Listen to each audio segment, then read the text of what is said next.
Hey guys, welcome back. I often get asked, how do I get my vocals to stay so clear and so present in a mix, even though I might have a lot of reverb and effects on that vocal? How do I achieve that? Well, this is a great question, and it's very important that on vocals you apply the technique that I'm going to show you, because the more reverbs and delays that you add onto your vocals, the more they're going to sound washy, and the harder you will find it to get them to sit well on your track without them disappearing into your track. So for this video, I'm going to be using a track called I Know that I did quite a while ago, and I've also imported the vocal for it separately again so that we can apply this technique to it. Okay, let's have a listen.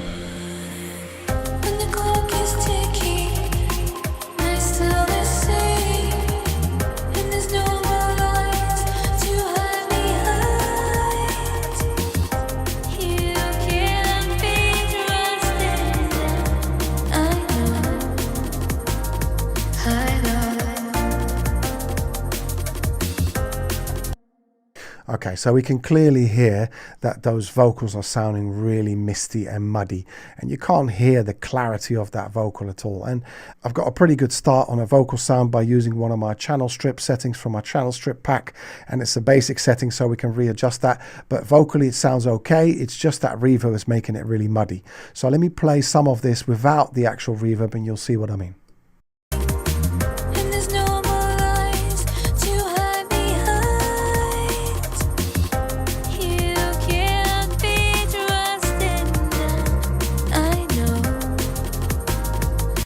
I mean, she sounds pretty clean and pretty clear, and she's got a good pronunciation, so there shouldn't be a reason why it's muddy like this. Okay, so let's add this technique. So first we're going to put the reverbs back on. I'm going to mute the delay for now and just work on the reverb, and I'm going to say, okay, let's put a compressor on that, and then I'm going to sidechain the vocal into that compressor. So that's basically that lead vocal being sidechained into that compressor that's on the Valhalla reverb. Okay, and then I'm going to set sidechain. I'm going to put that onto peak. I'm going to say no gain because I don't want the volume to increase at all. I just want it to be reducing. Then let's say I'm going to put that on about 5, which is usually a good start point. And then I'm going to work out how much threshold I need to get the kind of reduction that I want. So I typically don't want any more than 7 or 8. That's more than enough. And then I'm going to have to decide how quickly I want it to return, and we'll do that in a second. So let's see what that sounds like first, and let's adjust that reduction at the right level.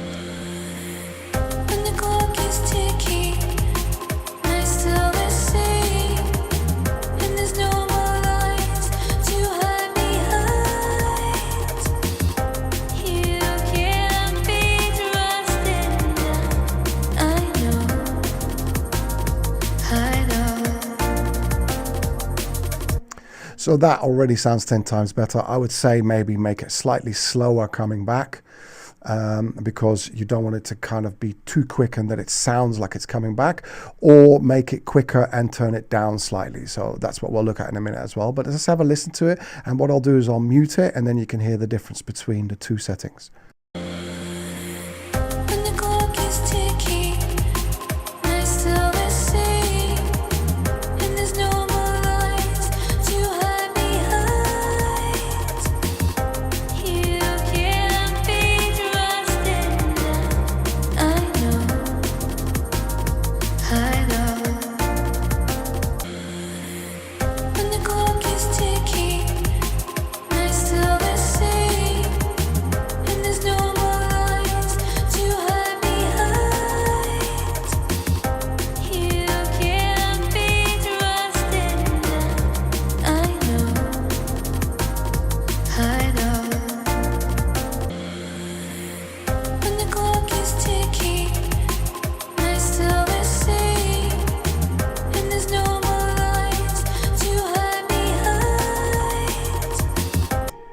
Wow, that's 10 times better.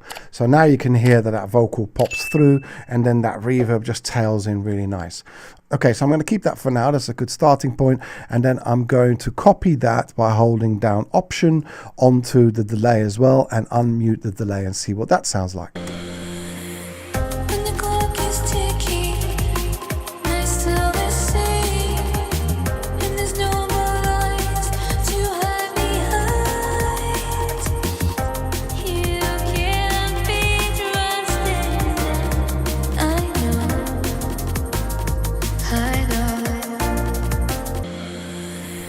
reverb out.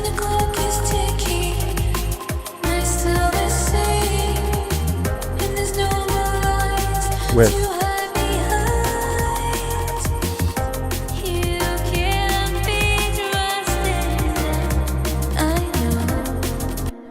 wow, that's a lot better. I would say with this delay, I would turn that down a little bit now because it just feels like it's still interfering a bit. And then maybe we could just reduce it just slightly more. Let's have a listen.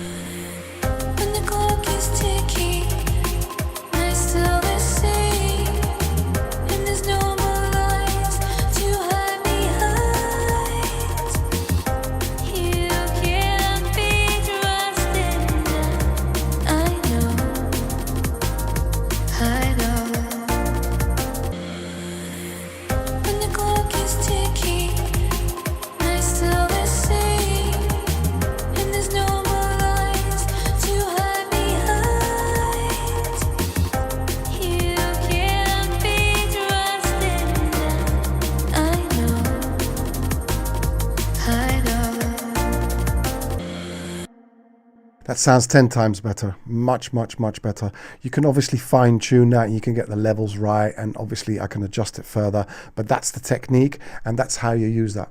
So I would say apply that to every single vocal on every single track that you are doing, and that gives you a lot of control on how much and how little reverb you want under that vocal and after it to get that real clear vocal that you're looking for.